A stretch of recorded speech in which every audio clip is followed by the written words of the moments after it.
ChatGPT iliundwa na kampuni ya OpenAI mwaka 2022 kwa lengo la kusaidia jamii kupata majibu ya haraka, elimu bora na msaada wa teknolojia bila gharama kubwa. Kwa nje, mfumo huu unaonekana kama zawadi ya teknolojia yenye lengo la kusaidia binadamu kujifunza, kuandika na kuelewa dunia kwa urahisi. Mamilioni ya watu wameitumia kwa ufanisi katika tiba, elimu, sayansi, biashara na hata ibada. Inaonekana kama ishara ya maendeleo ya mwanadamu kuelekea dunia iliyo huru kutokana na ujinga na upungufu wa maarifa. Lakini nyuma ya taswira hiyo njema, tafiti nyingi zimeanza kuuliza maswali. Ni nani anayemiliki data zote zinazokusanywa na ChatGPT? Ni nani anadhibiti mfumo wa uelewa wake? Kwa nini mfumo huu una uwezo wa kubadilika kulingana na fikra za watumiaji? Wakati fulani utaandikiwa update mpya, uidownload.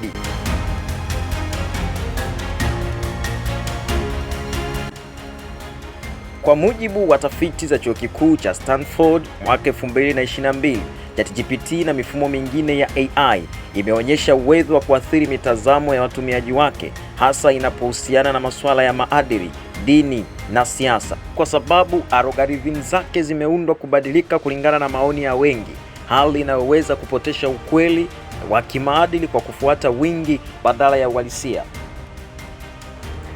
Katika mwanga huo, ChatGPT inachukuliwa kama kipande cha mfumo mkubwa zaidi, sauti ya kidigitali inayotengeneza lugha, fikra na utamaduni kwa viwango vya kimataifa. Ndani ya miaka michache, sauti za binadamu, waandishi, walimu na hata wachungaji wanaweza kubadilishwa na mashine, hali ambayo inaunda jamii inayotii mamlaka ya kidigitali badala ya dhamiri.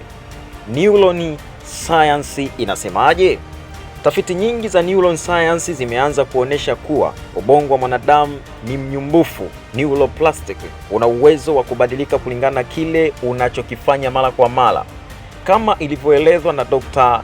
Norman Doidge katika kitabu chake cha Brain That Changed Itself, ukurasa wa 18. Kile unachokirudia ndicho unachokuwa. Sasa unapomruhusu AI kama ChatGPT kufanya maamuzi, kufikiri na kutoa majibu kwa niaba yako, ubongo wako unajifunza kupumzika. Hauna tena mazoezi ya kuunda hoja, kufikiri kwa undani na kuchambua ukweli. Kwa lugha ya neuron science, hii inaitwa cognitive outsourcing, yaani ubongo kuacha majukumu yake ya kufikiri na kuyakabidhi kwa mashine.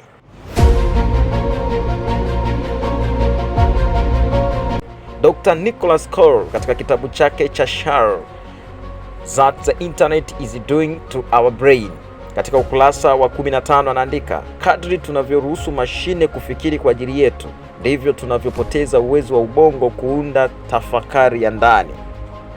Kwa maneno mengine, AI inabadilisha ubongo wa mwanadamu kuwa mpokeaji, si mtengenezaji wa fikra. ChatGPT kama mfumo wa uongo wa kifikra uliopangwa. ChatGPT ina mfumo wa training unaoitwa Large Language Model. Huu ni mfumo unaopewa data za mabilioni kutoka vitabu, mitandao na vyanzo vya habari. Lakini kumbuka, kila kitu inachosema kinategemea maadili, mitazamo na malengo ya wale walioweka mafunzo hayo. Dr. Tristan Harris, mtaalamu wa akili ya binadamu na teknolojia, aliwahi kusema katika The Social Dilemma mwaka 2022, mashine hizi hazina maadili ya asili, zina maadili ya wale waliotengeneza.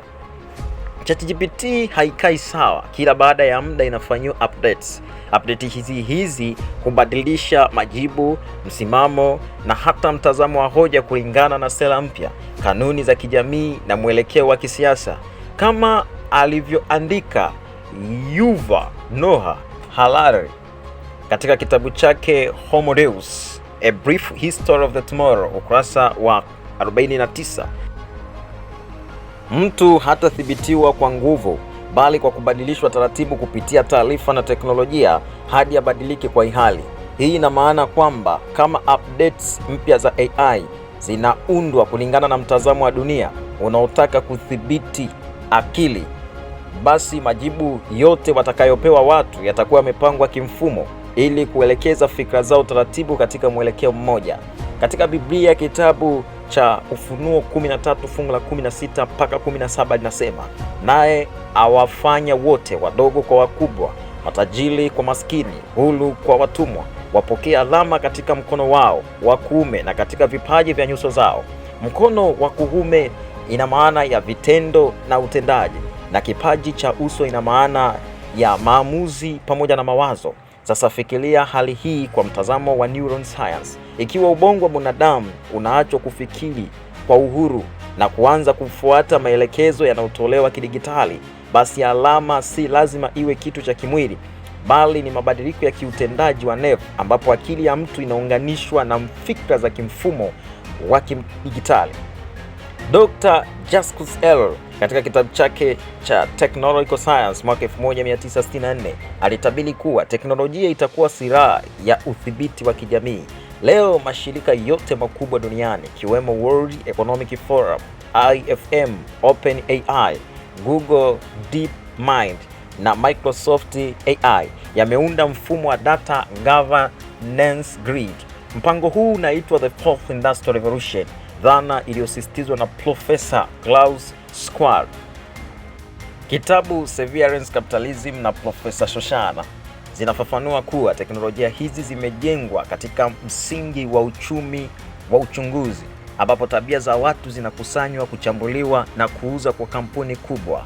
Tunashauri watu wawe waangalifu na wenye akili ya kiroho wanapotumia teknolojia kama ChatGPT.